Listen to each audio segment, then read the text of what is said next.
Olá! Hoje a gente mergulha num material, olha, bem particular. São trechos de uma dissertação, Meseta Oceânica. Essas fontes pintam um quadro assim super complexo, sabe? Falando de ordens secretas, figuras meio misteriosas da Argentina, tudo com uma lente, digamos, esotérica e, vamos ser sinceras, conspiratória. O nosso foco aqui vai ser entender como George Soros aparece nisso tudo. Qual o papel que essa narrativa específica dá para ele? A ideia é ver as conexões que as fontes fazem entre os Soros e a tal ordem tirodal, ok? Vamos desemaranhar isso. Realmente é um material denso e tem uma lógica interna, assim, muito própria, né? Para a gente conseguir situar o Jorge Soros nessa história toda, a gente precisa primeiro navegar por esse contexto que as fontes montam. Isso significa entender um pouco o que seria essa ordem tirodal, quem seriam os inimigos dela, os rituais, figuras como Luiz Felipe Moiano, que eles chamam de pontífice. E olha, é fundamental frisar, nossa análise vai ser totalmente baseada no que está escrito ali, tá? A gente vai apresentar as informações, as alegações do jeito que estão nas fontes, de forma imparcial, sem concordar ou discordar. Combinado? E nesse cenário que as fontes trazem, uma figura que aparece logo de cara com bastante peso é o Luiz Carlos Arias Varela. Descrevem ele como um nome poderoso, né? Chefe da comunidade de informação na Argentina por décadas. E uma peça central numa tal de Ordem Anael ou Loja Anael. Os textos ligam ele a uma suposta rede Rudolf Hess, imagina, e a nomes como Gaddafi, Khomeini, até Martin Bormann. Coisa séria. Falam também de um Museu da Pedra, que seria tipo uma fachada, e segundo a dissertação, ele estaria ali na zona mais escura da Rota Kali-Yuga, seja lá o que isso significa exatamente nesse contexto. O que é fascinante aqui é a dimensão que a fonte dá para o Arias Varela, né? Ele não é só um cara da inteligência. O texto fala que ele tinha uma representatividade sociocultural planetária. É bem forte isso. E a morte dele em 95 levanta uma questão crucial para a fonte. Quem ia ocupar esse vácuo? Quem assumiria essa função de influência global, meio obscura, que a fonte diz que ele tinha? Essa lacuna é chave para entender o que vem depois na narrativa, que vai acabar chegando nos Soros. Entendi. Então a ausência do Varela abre um espaço nesse tabuleiro, digamos assim, que a fonte está descrevendo. E aí que a Ordem Tirodal entra com mais força na história. Ela teria sido fundada, segundo os textos, para ajudar o Luiz Felipe Moiano a escrever aquele livro, O Mistério de Belicena Vilca. Claro que a Ordem teria seus inimigos, né? Umas entidades chamadas Bera e Birsa, e também adversários pessoais do Moiano, tipo Henrique Nozilha, e outras figuras que a fonte só chama de Eu Mesmo e A Loira e a Serpente. Bem enigmático. E aí, com esses conflitos todos, mais a questão do Varela, surge a necessidade de uma refundação da ordem. Mais autonomia, para se desvincular da estrutura que antes era ligada ao Arias Varela. A fonte até descreve o encontro lá em La Reja, em 1991, como um momento crítico. Ali teriam discutido temas tipo o traidor, a perversão na relação homem-mulher e um simbolismo bem complexo envolvendo polvo, lobo, urso, que a fonte acha essencial para entender os problemas da ordem naquele período. Nossa, a fonte parece dar muita atenção mesmo para esse simbolismo, né? Especialmente o polvo. Ligam ele a atualizações de um símbolo da origem, ao Kraken, a essa tal perversão homem-mulher. Até Baphomet e uma tal Tec-Lili entram na história. Parece uma rede simbólica bem particular que a fonte usa para ler os conflitos. Essa complicação toda com os símbolos, tem alguma ligação direta com a entrada dos Soros na história, segundo o texto? Olha, a conexão não é direta no sentido de o polvo é o Soros, não é isso. Mas a fonte usa toda essa teia simbólica para explicar o estado de crise, a necessidade de uma reestruturação profunda, sabe? É um cenário de instabilidade, de busca por um novo caminho, talvez uma nova figura de poder. E é nesse vago de poder, nessa busca por refundação, por uma solução para a crise, que é simbolizada por essas figuras aí, que o terreno fica pronto para a entrada do George Soros na narrativa. Mas, de novo, é importante lembrar, a gente está seguindo a lógica interna da fonte, que às vezes é bem labiríntica. Certo, o palco está montado, então. Uma ordem secreta em crise, uma figura de poder, Varela, que sumiu, e uma busca por redefinição, talvez um novo jogador principal. E é aí, é nesse ponto que o George Soros entra em cena de forma mais direta. As fontes apresentam ele pelo nome de nascimento, George Schwartz, falam rapidinho do pai, Tivadar, da mudança de nome da ligação com o Esperanto, mas destacam mesmo a fama dele no mundo financeiro, né? Citam o episódio da Quarta-feira Negra, de 92, quando ele teria quebrado o Banco da Inglaterra, e a ligação com os fundos de investimento chamados de abutres. Aqui é onde fica realmente interessante, ainda mais pensando no nosso foco nele. O texto liga ele diretamente ao debate sobre descriminalizar as drogas no país. Aponta uma suposta conexão com o governo Kirchner com o jornalista Horácio Verbitsky e descreve a Open Society Institute do Soros como só uma fachada para essas operações.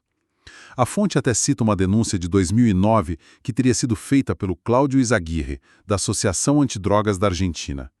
Esse Izaguirre teria dito que os Soros, junto com os governos inglês e holandês, estavam bancando a primeira conferência latino-americana sobre políticas de drogas. E o objetivo, segundo ele, era claro, revogar a lei argentina sobre entorpecentes, a Lei 23.737. E a interpretação que a fonte dá para essa suposta ação dos Soros não para por aí, né? Vai bem além da questão legal das drogas. Muito além. A narrativa da fonte coloca essa descriminalização num quadro muito maior e bem mais sombrio, vamos dizer assim. Argumenta que essa política seria uma estratégia de contenção do confinamento humano. Parece estranho, né?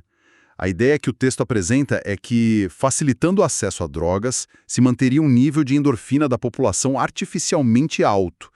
Isso mascararia a dureza da vida, manteria uma alegria de viver meio superficial, mesmo com políticas que, segundo a fonte, gerariam miséria e apatia. O texto chega a afirmar que o narcotráfico internacional sempre esteve nas mãos de famílias judaicas tradicionais e que a descriminalização serviria tanto para manter o controle social quanto para preservar esse suposto controle sobre o negócio. Nossa, é uma ligação bem pesada e específica mesmo. A fonte explica melhor como as drogas ajudariam nesse controle? Sim, sim. Ela detalha. O argumento no texto é que usar drogas impede o corpo de produzir endorfinas naturalmente. Sabe, aí cria uma dependência desse prazer artificial. Então, manter o acesso fácil seria, nessa visão da fonte, um jeito de evitar que as pessoas se revoltem contra condições de vida ruins. A fonte faz até uma analogia meio sinistra com controle de estresse em gado confinado, mas aplicado à alma humana. E nesse cenário todo que a fonte constrói, George Soros é colocado como peça fundamental para promover essa estratégia global de controle. Entendido. Então, pela ótica da fonte, temos os Soros como um ator financeiro global, com uma agenda bem específica e sinistra na Argentina, ligada a controle populacional via drogas. Mas como isso volta para a ordem tirodal e para a história daquele livro, O Mistério de Belicina Vilca? Agora a gente chega no ponto de convergência da narrativa da fonte. O evento que amarra os Soros diretamente na trama da ordem. O texto conta que, em 1996, a Rosalía Moyano, que era a mãe do pontífice, o Luiz Felipe Moyano agindo sob instruções dos superiores, que a fonte não deixa claro quem são, preparou um exemplar da primeira edição do romance O Mistério de Belicina Vilca. E, junto com o livro, ela anexou uma carta de apresentação, endereçada a quem? George Soros. E o mais impressionante, segundo o relato, é que ela teria ido pessoalmente entregar esse pacote, na sede da Fundação IRSA, uma empresa que na época era do Soros. E ela confiou o pacote a um tal de Eulstein, pedindo expressamente que fosse entregue aos Soros. A fonte até termina essa parte citando uma frase que teria sido da Rosalía. Bom, eu fiz o que me pediram. Agora está nas mãos dos acima. Uma entrega direta. Parece quase um ato ritualístico, né? Mas a interpretação que a fonte dá para isso é que é o mais curioso. Se conectarmos isso ao quadro geral. O que esse ato significaria? Era para recrutar o Soros? Para influenciar ele de alguma forma? Aí que está a virada na interpretação da fonte. No começo, nem o pessoal da Ordem Tirodal sabia qual era o objetivo dessa entrega. A teoria que o texto levanta é contraintuitiva. Não era para os Sórios ser influenciado ou trazido para a Ordem pelo livro. A sugestão é o contrário.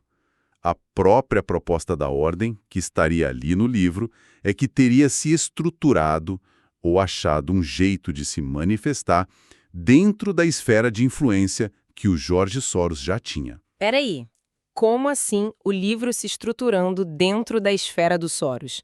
A fonte explica como isso aconteceria? Ele nem precisaria ter lido o livro, por essa lógica? É exatamente essa a implicação na narrativa da fonte. Ao receber o livro, e aí não importa se ele leu, se entendeu do jeito que a Ordem queria, ou mesmo se jogou fora, o Soros teria passado a incorporar ou a ser o canal da tal função histórica que o livro supostamente devia restaurar. É um conceito bem abstrato que a fonte usa. Nesse contexto específico do texto, o Soros é interpretado como a personificação de o fim, ou, mais especificamente, o sacrificador final que seria necessário para o que a fonte chama de fim dos tempos, judaico, simbolizado pelo sacrifício da vaca vermelha, uma referência bíblica que a fonte reinterpreta totalmente. Então, a dissertação coloca ele como substituto funcional do Arias Varela, naquela zona mais escura da influência global. Ele se torna, talvez sem nem saber, segundo o texto, a figura através da qual a restauração que os superiores queriam com o livro aconteceria. Entendi. Então, a lógica interna da fonte sugere que entregar o livro não foi para convencer ele, mas um ato simbólico que meio que ativou ou designou o Soros, colocando ele como peça central nesse tabuleiro escatológico que o texto descreve. Quase como se o ato em si passasse uma função, um destino para ele. Exatamente, essa é a interpretação que a dissertação apresenta. A entrega do livro vira um marco simbólico, sabe? Um ponto de virada onde a estratégia dos superiores se realizaria através dos Soros. Ele passa a ser visto pela fonte não como um aliado consciente da Ordem, necessariamente, mas como um agente talvez até involuntário que ia catalisar o processo final que a fonte descreve, assumindo aquela função de poder global que antes era atribuída ao Arias Varela. É uma construção narrativa bem peculiar, né? E que depende muito de aceitar a visão de mundo toda apresentada no texto. Então, o que tudo isso significa olhando para o todo? A gente percorreu uma narrativa, nossa, extremamente intrincada, que veio dessas fontes específicas. Uma ordem secreta, Tirodal, com seus conflitos, seus símbolos, figuras centrais como o Moiano e o poderoso Arias Varela, na Argentina, e depois a emergência do George Soros como uma figura não só influente, mas central e, na visão da fonte, bem sinistra. E tudo isso culmina naquela entrega simbólica do romance, um ato que a fonte interpreta como o posicionamento do Soros como peça-chave para esse fim dos tempos que ela descreve. Uma vez a gente reforçar isso. Toda essa análise ficou restrita às alegações, aos símbolos, às interpretações que estão lá nos trechos da dissertação, meseto-oceânica. A gente não fez nenhuma validação externa, não estamos endossando essas visões conspiratórias, esotéricas ou políticas, apenas expusemos o conteúdo que estava nas fontes. Agora, como uma reflexão final, que sai direto dessa narrativa. A fonte especula que entregar o livro para os Soros não foi por acaso. Foi um movimento calculado pelos tais superiores, né? Posicionando os Soros, consciente ou não segundo o texto, como um agente fundamental na restauração da função histórica ligada ao fim dos tempos. Isso levanta uma questão interessante para a gente pensar. Que implicações essa visão particular dessa fonte específica teria sobre como figuras financeiras globais são percebidas e o tipo de papel que pode ser atribuído a elas em narrativas históricas alternativas, esotéricas ou mesmo conspiratórias? Uma pergunta que, sem dúvida, reflete bem a natureza complexa e provocadora desse material que a gente analisou hoje. E com essa reflexão a gente encerra por aqui. Para uma melhor compreensão desse tema, recomendamos a leitura do livro O Mistério de Belicena Vilca, cujo link de download está fixado na descrição deste vídeo.